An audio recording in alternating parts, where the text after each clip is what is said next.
Hello and welcome to fun learning. साथियों, बहुत बहुत स्वागत है आपका हमारे यूट्यूब चैनल फन लर्निंग में।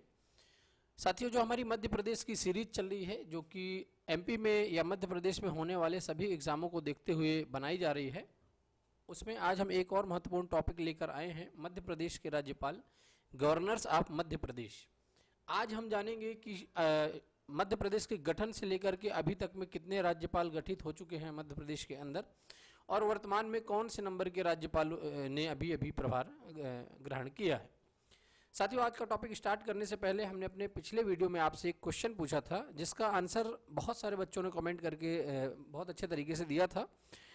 क्वेश्चन ये था कि वर्तमान में अनुसूचित जाति जनजाति आयोग के अध्यक्ष कौन है, who is the president of tribal affairs.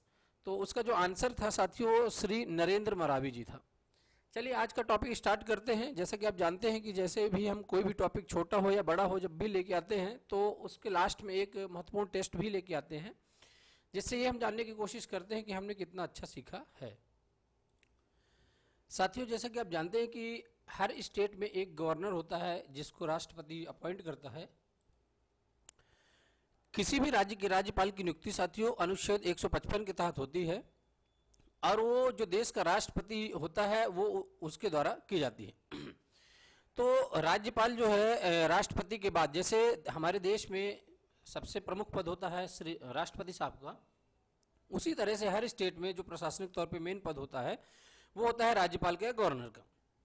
तो साथियों, किसी भी राज्य में जो राज्यपाल की नियुक्ति होती है वो महामहिम राष्ट्रपति जी के द्वारा अनुच्छेद 155 के तहत की जाती है, और राज्यपाल जो होता है उसकी नियुक्ति 5 वर्षों के लिए की जाती है, और ये अनुच्छेद 156 में इसका डिस्क्रिप्शन दिया गया है। साथियों, एक महत्वपूर्ण बात ये भी सामने निकल कर आती है कि जरूरी नहीं कि कोई भी राज्यपाल 5 वर्ष की पूरी अपनी सेवा अवधि पूरी करे, वो चाहे तो अपना त्याग पत्र समय से पहले भी राष्ट्रपति साहब को दे सकता है। इसके साथ ही साथ राज्यपाल बनने के लिए जो नियम और शर्तें होती साथियों, अनुच्छेद 157 के अंतर्गत कोई भी व्यक्ति भारत में किसी भी राज्य का राज्यपाल बन सकता है, बस उसकी उम्र जो है कम से कम 35 वर्ष होनी चाहिए। ठीक है, तो इन महत्वपूर्ण पॉइंट्स को जरूर आप ध्यान से रखेंगे याद। अनुच्छेद 158 ये कहता है कि राज्यपाल वही बन सकता है जो किसी भी सदन का, किसी भी सदन मतलब ना तो लोकसभा ना तो राज्यसभा, साथ ही साथ में पहली अनुसूची में निर्दिष्ट किसी भी राज्य के विधानमंडल का भी सदस्य नहीं हो। तो ये कुछ अनुच्छेद हैं जो आपको याद करके रखना है, ये हमेशा एग्जाम में पूछे भी जाते हैं। चलिए देखते हैं कि सबसे पहले कौन प्रदेश में राज्यपाल नियुक्त हुए। तो साथियों, जब मध्य प्रदेश का गठन हुआ तो गठन के समय ही श्री बी पट्टाभी सीतारामैया जी को 1 नवंबर 1956 को इनको अपॉइंट किया गया था, और 13 जून 1957 तक ये मध्य प्रदेश के राज्यपाल के पद पर विराजमान रहे हैं। साथियों, ये एक स्वतंत्रता सेनानी थे, साथ ही साथ में ये गांधी जी के बहुत करीबी थे, गांधी जी जिनको हम बापू के नाम से भी जानते हैं। और इनके यदि हम जन्म की बात करें तो ये आंध्र प्रदेश के नेल्लौर जो जिला है वहाँ पर हुआ था। ठीक है, तो इनका जो जन्म हुआ था कहाँ हुआ था, आंध्र प्रदेश के नेल्लौर जिले में। नेक्स्ट है श्री हरि विनायक पाटस्कर जी। साथियों, ये 14 जून 1957 से 10 फरवरी 1965 तक मध्य प्रदेश के राज्यपाल रहे हैं, और ये महाराष्ट्र पूना से बिलोंग करते थे। पूना का एक जिला था इंदापुर, और ये बहुत ही फेमस कवि भी रहे हैं, वकील भी थे और राजनीतिक भी थे। तो इसलिए इनके ऊपर जो 2-3 पॉइंट्स निकल के आते हैं वो महत्वपूर्ण हो जाते हैं। बात करें थी हम केसी रेड्डी साहब की, तो ये साथियों 11 फरवरी 1965 से 2 फरवरी 1966 तक ये मध्य प्रदेश के राज्यपाल के पद पर विराजमान रहे हैं।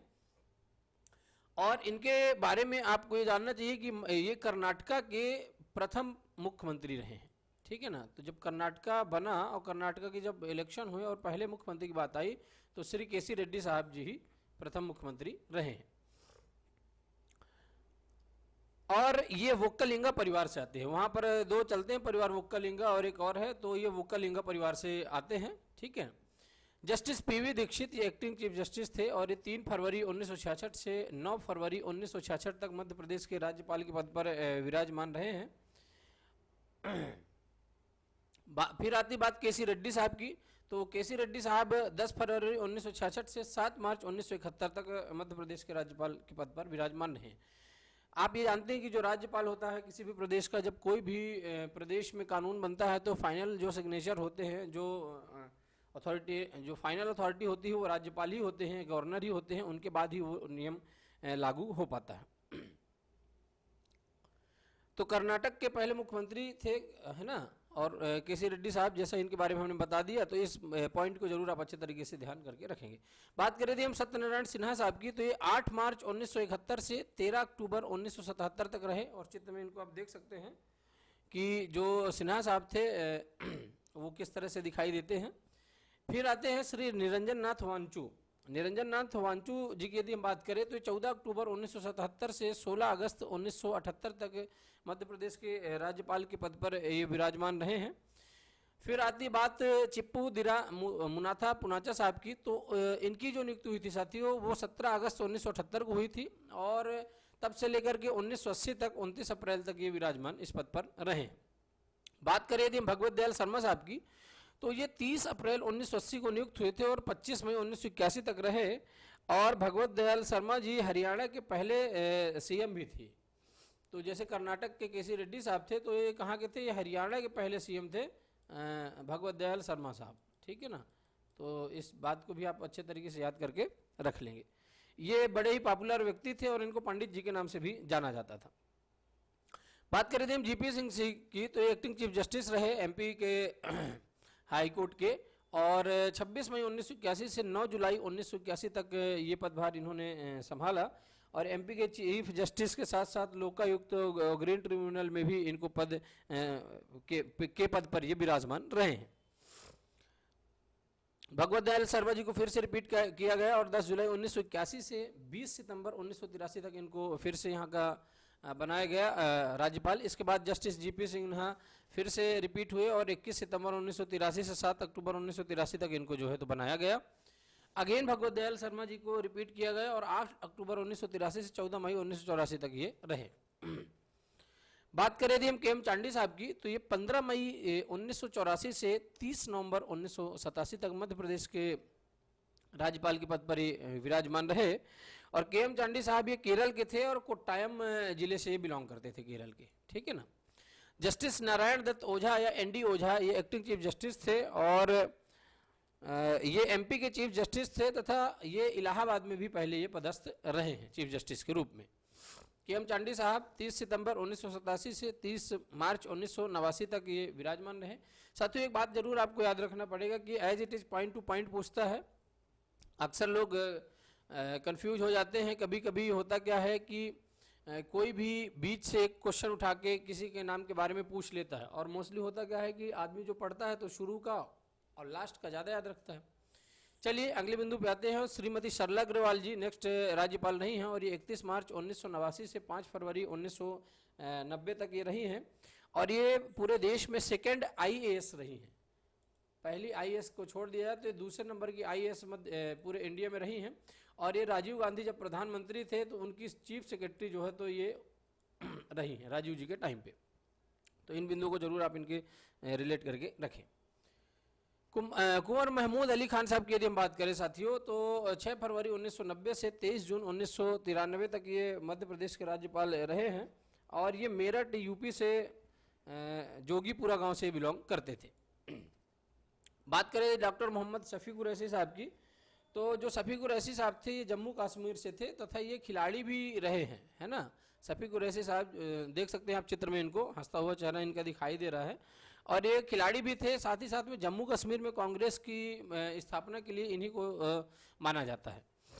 नेक्स्ट है डॉक्टर भाई महावीर साहब, और ये 22 अप्रैल 1998 से 6 मई 2003 तक मध्य प्रदेश के राज्यपाल के पद पर विराजमान रहे, और ये साथियों विशेष कर ये बीजेपी के RSS संघ से जुड़े थे, RSS से जुड़े थे, और ये RSS के प्रचारक भी रहे हैं।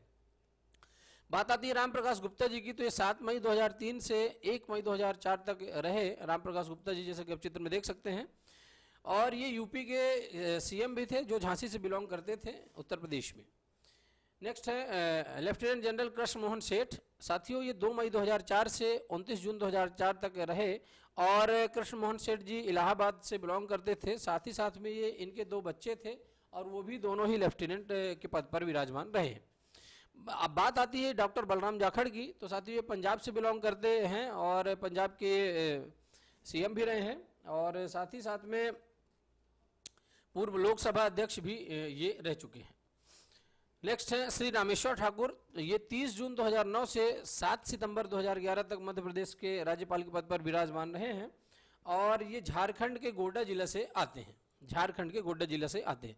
रामनरेश यादव जी की बात करें साथियों, तो जैसा कि आप जानते हैं कि 8 सितंबर 2011 से 7 सितंबर 2016 तक मध्य प्रदेश के राज्यपाल के पद पर विराजमान रहे हैं और राज्यपाल के पद पर रहते हुए इन्होंने बहुत अच्छे कार्य भी किए, इनको बहुत ही प्रशंसा मिली रही है। और ये यूपी के एक्स सीएम भी हैं, ये भी यूपी के एक्स सीएम के रह चुके हैं। इसके बाद बात आती है श्री ओम प्रकाश कोहली जी की, इनको साथियों अतिरिक्त प्रभार दिया गया था मध्य प्रदेश का। ये वर्तमान में गुजरात के राज्यपाल हैं और 8 सितंबर 2016 से 23 जनवरी 2018 तक ये मध्य प्रदेश के राज्यपाल के पद पर ये विराजमान रहे हैं। नेक्स्ट बात करें तो आनंदीबेन पटेल जी हैं और ये 23 जनवरी 2018 से 29 जुलाई 2019 तक रही हैं। साथियों आनंदीबेन पटेल जी के बारे में यदि हम थोड़ा सा बात करें तो ये गुजरात की पहली सीएम थी जो लेडी थी, ठीक है ना, गुजरात की पहली मुख्यमंत्री थी जो महिला थी। और यदि मध्य प्रदेश की पहली महिला मुख्यमंत्री बात करें तो सुश्री उमा भारती जी हैं। कौन है? उमा भारती जी, जो कि मध्य प्रदेश की हैं। और गुजरात की कौन है? श्रीमती आनंदीबेन पटेल जी। तो ये मध्य प्रदेश की राज्यपाल भी रह चुकी हैं। बात आती है श्री लालजी टंडन की, तो ये 29 जुलाई 2019 से 30 जून 2020 तक मध्य प्रदेश के राज्यपाल रहे हैं। और साथ ही साथ में इनके बाद जब नंबर आता तो आनंदीबेन पटेल जी को फिर से अतिरिक्त प्रभार दे दिया जाता है। और जो आनंदीबेन पटेल जी हैं वर्तमान में ये कहाँ पर हैं? ये आपकी उत्तर प्रदेश की सीएम हैं और बीच में इनको जो है तो ओम प्रकाश कोहली जी के जाने के बाद जो है तो मध्य प्रदेश का भी प्रभार दे दिया गया था। अब बात आती है कि जो वर्तमान में है, वर्तमान में कौन है? तो साथियों हम आपसे बताना चाहेंगे कि श्री मंगू भाई छगन भाई पटेल जी हैं जो 8 जुलाई को इन्होंने प्रभार ग्रहण किया है और ये 19वें राज्यपाल हैं मध्य प्रदेश के। और ये अभी चूंकि हाल ही में इन्होंने ज्वाइन किया तो अभी ये बने ही रहेंगे फिलहाल और उम्मीद करते हैं कि अपना पूरा कार्यकाल जो है तो पूरा करें। इस तरह साथियों जो मध्य प्रदेश के महत्वपूर्ण राज्यपाल हैं उनके बारे में हमने आपसे चर्चा की। अक्सर ही 1 से 2 क्वेश्चन इनके बारे में पूछ लिया जाता है। हाल ही में MPPSC में एक क्वेश्चन आया था कि डॉक्टर बलराम जाखड़ कहाँ के सीएम रह चुके हैं, तो उनके बारे में भी ये प्रश्न बनता है। इसी तरह से बी पट्टाभी सीतारमैया जी के बारे में हर बार ही क्वेश्चन पूछा जाता है और इस बार तो ये भी पूछा गया था कि हरिविनायक पाटस्कर जी कौन से नंबर के राज्यपाल रहे हैं, तो ये दूसरे नंबर के रहे हैं राज्यपाल, ठीक है। तो इन बिंदुओं को जो हमने आपसे शेयर किया है उनको ज़रूर आप नोट डाउन करके रख लें और अच्छे से समझ लें, एक बार 2 बार आप रिपीट कर लें और जहाँ भी कुछ नहीं समझ में आए तो आप कमेंट करके पूछ भी सकते हैं। चलिए बिना देरी किए हुए चलते हैं हम अपने टेस्ट की ओर कि हमने जो भी इन महाशयों के बारे में, राज्यपाल साहब के बारे में जो भी बिंदु जाने हैं उनके बारे में एक एक क्वेश्चन चर्चा कर लेते हैं ताकि हमसे ये भी कंफर्म हो जाए कि हमने कितना अच्छे तरीके से इस वीडियो को समझा। तो पहले प्रश्न की बात करें कि मध्य प्रदेश के प्रथम राज्यपाल कौन थे, तो साथियों ये बहुत ही महत्वपूर्ण क्वेश्चन है, बहुत बार रिपीट होता है, वेरी वेरी इंपॉर्टेंट क्वेश्चन है। श्री हरिविनायक पाटस्कर, श्री बी पट्टाभी सीतारमैया, श्री केसी रेड्डी या श्री रामेश्वर ठाकुर। तो साथियों जो मध्य प्रदेश के प्रथम राज्यपाल रहे हैं वो कौन थे? श्री बी पट्टाभी सीतारमैया साहब थे और ये नेल्लोर आंध्र प्रदेश से आते थे और ये एक महत्वपूर्ण स्वतंत्रता सेनानी थे तथा गांधी जी के बहुत ही करीबी रहे, तो इनको आप याद करके रखेंगे। प्रश्न नंबर 2 की चर्चा करें कि ऐसे कौन से राज्यपाल हैं जो हरियाणा के मुख्यमंत्री भी थे, तो ऑप्शन है श्री राम प्रकाश गुप्त, श्रीमती सरला अग्रवाल, श्री KM चांडी या श्री बलराम जाखड़। तो साथियों श्री बलराम जाखड़ जी जो थे वो हरियाणा के मुख्यमंत्री भी थे और मध्य प्रदेश के बाद में इनको जो है तो राज्यपाल का भी प्रभार मिला, साथ ही साथ में लोकसभा अध्यक्ष भी रह चुके हैं।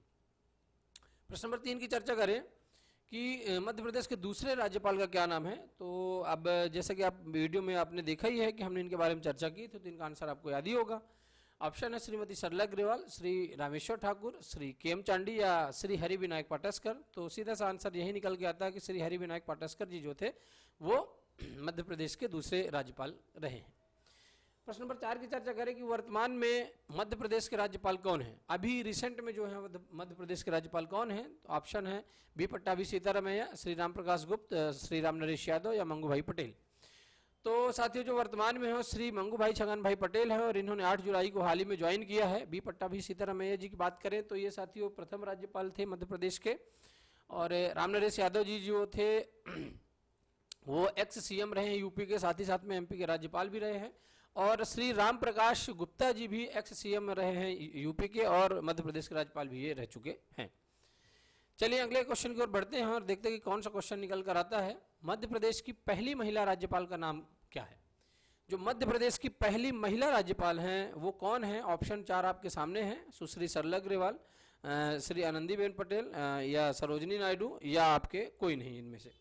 तो साथियों जो सही ऑप्शन है वो सुश्री सरला अग्रवाल है। ये मध्य प्रदेश की पहली महिला राज्यपाल रही हैं और ये पूरे देश में सेकेंड नंबर की आईएएस भी ये रही है। और आपसे मैं बता दूं कि ये राजीव गांधी जी के समय में ये उनके मुख्य सचिव भी रही हैं। चलिए प्रश्न नंबर 6 की ओर बढ़ते हैं। ऐसी कौन सी महिला राज्यपाल हैं जो गुजरात की प्रथम महिला मुख्यमंत्री रही हैं? ऑप्शन है सरोजनी नायडू, सुश्री सरला अग्रवाल, आनंदीबेन पटेल, या मेधा पाटकर। तो इसका जो सही आंसर साथियों निकल कर आता है वो है श्री आनंदीबेन पटेल। आपको जानकारी होना चाहिए कि गुजरात की पहली महिला मुख्यमंत्री रही हैं और मध्य प्रदेश के साथ साथ उत्तर प्रदेश की वर्तमान में राज्यपाल है ये। और यदि हम मध्य प्रदेश की प्रथम महिला मुख्यमंत्री की बात करें साथियों तो सुश्री उमा भारती जी रही। प्रश्न नंबर 7 को देखते हैं कि ऐसे कौन से राज्यपाल हैं जो उत्तर प्रदेश के मुख्यमंत्री भी रहे और राज्यपाल पद पर रहते हुए उनकी मृत्यु हो गई। तो साथियों ये एक बहुत ही महत्वपूर्ण क्वेश्चन है कि कौन से व्यक्ति हैं जो राज्यपाल पद पर रहते हुए उनकी मृत्यु हो गई। ऑप्शन है श्री बलराम जाखड़, श्री के.एम. चांडी, श्री राम प्रकाश गुप्ता, श्री भगवत दयाल शर्मा। तो साथियों इसका जो सही आंसर है श्री राम प्रकाश गुप्ता जी है और ये 11वें नंबर के यूपी के सीएम रहे और इनकी पद पर रहते हुए, राज्यपाल के पद पर रहते हुए इनकी मृत्यु हो गई थी। प्रश्न नंबर 8 की ओर चलते हैं कि राज्यपाल की नियुक्ति किस अनुच्छेद के द्वारा होती है। मैंने आपसे शुरू में ही टॉपिक में अनुच्छेदों के बारे में चर्चा की थी। ऑप्शन है श्री अनुच्छेद 155, अनुच्छेद 156, अनुच्छेद 157 या अनुच्छेद 158। तो साथियों इसको जो सही आंसर है वो है अनुच्छेद 155। अनुच्छेद 155 के द्वारा हमारे देश के जो महामहिम होते हैं, राष्ट्रपति जो होते हैं, उनके द्वारा हर राज्य के राज्यपाल की नियुक्ति की जाती है और वो 5 वर्षों के लिए की जाती है। हालांकि राज्यपाल यदि चाहे तो अपना त्यागपत्र पहले भी वो राष्ट्रपति को दे सकते हैं। चलिए प्रश्न नंबर 9 की ओर चलते हैं। राज्यपाल की नियुक्ति के लिए कम से कम कितनी उम्र होनी चाहिए? 40 वर्ष, 35 वर्ष, 38 वर्ष या 45 वर्ष। तो इसका जो साथियों सही आंसर है वो है 35 वर्ष। मतलब जब राज्यपाल होता है, राज्यपाल की नियुक्ति के लिए कम से कम 35 वर्ष होनी चाहिए। लेकिन आपको ये भी ध्यान रखना है कि प्रधानमंत्री की नियुक्ति के लिए 25 वर्ष का व्यक्ति भी प्रधानमंत्री बन सकता है। क्यों? क्योंकि प्रधानमंत्री कौन होते हैं?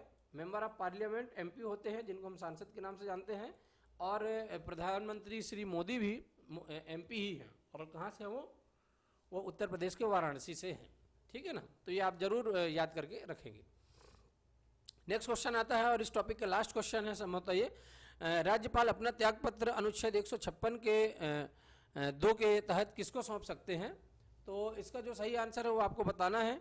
मुख्य न्यायाधीश को, राष्ट्रपति को, मुख्यमंत्री को या प्रधानमंत्री को। तो साथियों जो राज्यपाल होते हैं, जो गवर्नर होते हैं किसी भी स्टेट को, वो अपना जो त्यागपत्र है किसको सौंप सकते हैं? वो देश के राष्ट्रपति को अपना त्यागपत्र सौंप सकते हैं। इस बात को जरूर आप ध्यान रखेंगे। ना तो मुख्य न्यायाधीश को, ना ही मुख्यमंत्री को, ना ही प्रधानमंत्री को, क्योंकि राष्ट्रपति प्रशासनिक होता है और अपने से सीनियर को ही वो अपना त्यागपत्र जो है तो सौंप सकता है। ठीक है, इस तरह से साथियों जो आज का पूरा टॉपिक था और जो सारे क्वेश्चन थे वो पूरे ही कंप्लीट होते हैं। हम उम्मीद करते हैं कि आप इनको बहुत अच्छे तरीके से समझे होंगे। यदि थोड़ा बहुत कहीं नहीं भी समझ में आया है तो आप उसको कमेंट करके पूछ सकते हैं और वीडियो को रिपीट कर सकते हैं, 1 बार 2 बार देख सकते हैं। हम अपनी वीडियोस का PDF भी अपने चैनल टेलीग्राम चैनल में भेजते हैं, जहां से आप वहां पर 1 बार 2 बार रिवीजन करके अच्छे तरीके से इनको कंठस्थ कर सकते हैं।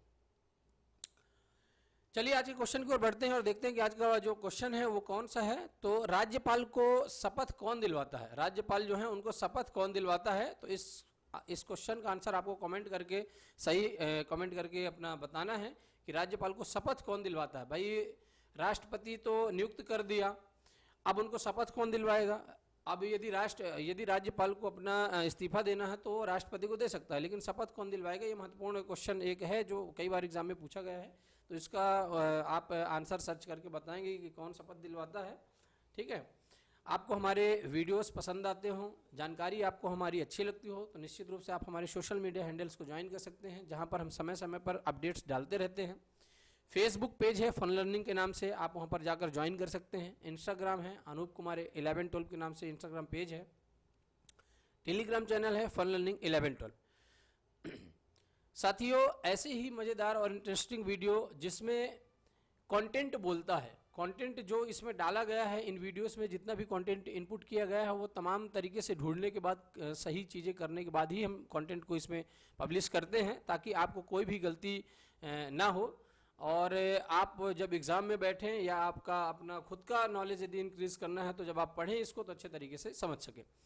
जानकारी उम्मीद करते हैं आपको पसंद आई होगी। पसंद आए तो आप हमारे वीडियोस को ज़रूर लाइक करें, शेयर करें, सब्सक्राइब करें, अपने दोस्तों को बताएं, रिश्तेदारों को बताएं और आने वाले वीडियोस का इंतज़ार करें। चलिए मिलते हैं फिर और एक नेक्स्ट मज़ेदार वीडियो के साथ। Be always positive and thank you.